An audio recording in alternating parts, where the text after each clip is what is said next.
right, well, as we've mentioned here in Ohio, there are a handful of big issues on the ballot. It is election day, so this afternoon we have Sam Nelson, an associate professor of political science, joining us to break down these two things. So let's first, Sam, start with issue one. Is this precedent, are we setting a precedent with the vote on abortion if we either vote yes or no? So if we vote yes, we're not exactly setting a precedent because 6 other states in the last year have passed referenda or constitutional amendments to protect abortion rights. Certainly if the state votes no on this, that would be a bit of a precedent because that would break kind of a long string of victories for abortion rights supporters.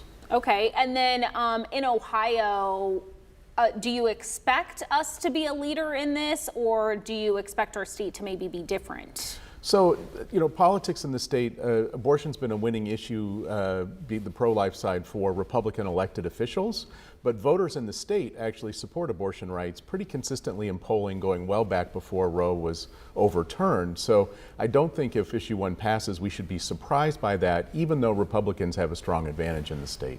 Moving to issue 2, how has the legalization of marijuana, because that's what issue 2 is, how has that impacted states for here in Ohio? So a lot of states are out ahead of Ohio on this issue. That gives Ohio an advantage because it can learn from what has worked and hasn't worked in other states. This is also a statutory initiative, which means the legislature can modify what passes if it passes today. Maybe if they think it's not working right, something like that. It's still open to revision.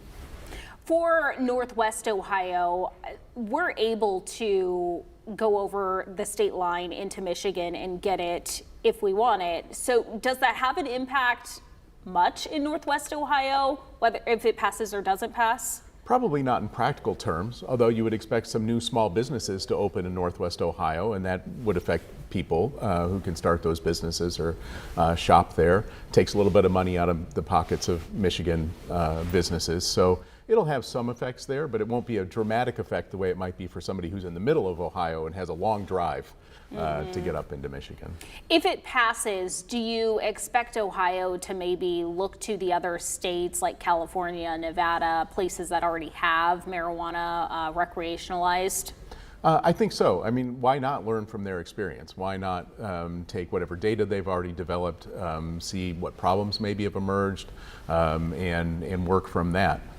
Why is this election so important for Ohio? These are two very hot topic issues.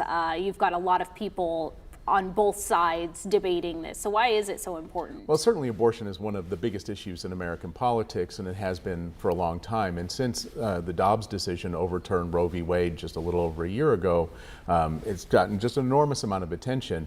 It's also teeing up to be a huge issue in the next presidential election, the Senate election that's going to happen in Ohio, House elections, things like that. Does that change the landscape of Ohio as a whole? If say we vote yes on both of these, a lot of people think they're more of a liberal type vote. Does that change our state where normally we're a red state? I don't think so, because I think people's party identification, the party that they normally vote for, is not based so much just on a set of issues. This is just 1 or 2 issues out of a whole constellation of things that make up somebody's party identity. Republicans who vote for issue 1, they're still going to be Republicans after that vote, and they're still going to vote for Republican candidates. Democratic candidates, the same thing. So I don't think it really changes the landscape a whole lot, but this is one of those instances where voters really get to have the last word rather than elected officials. All right, Sam, thanks so much for joining us.